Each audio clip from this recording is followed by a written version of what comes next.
अस्सलाम वालेकुम। GHN news HD के साथ मैं हूं सादिया बतूल। शामिल करते हैं अब तक की अहम खबरें।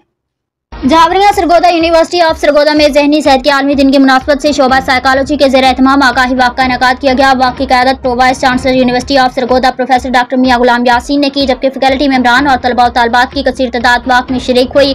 वाक़ की शराकत से खिताब करते हुए प्रोफेसर डॉक्टर मियां गुलाम यासीन ने कहा कि जहनी सेहत एक हसास और अहम मौजू है जिसे नज़रअंदाज नहीं किया जा सकता और जहनी सेहत का हमारी ज़िंदगी में इतना ही बड़ा किरदार है जितना जिस्मानी सेहत का।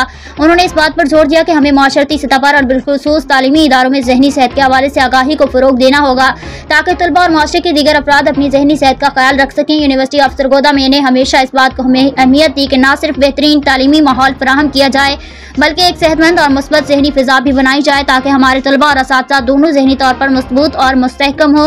वाक़ में तलबा और तालिबात ने जहनी सेहत की आगाही के हवाले से मुख्तलिफ बैनर्स उठा रखे थे। वाक़ का मकसद लोगों में जहनी सेहत के मसाइल की आगाही देना और इस हवाले से मुस्बत सोच को फरोग देना था। रिपोर्ट जफर अब्बास, तहसील रिपोर्टर शाहपुर झावरिया। अपने जहन को ताज़ा और तवाना रख सकते हैं और जो मेंटल हेल्थ से रिलेटेड इश्यूज़ हैं उस पर बात करें और उसको उन इश्यूज़ को कैसे एड्रेस किया जा सकता है। तो since you are the student of psychology और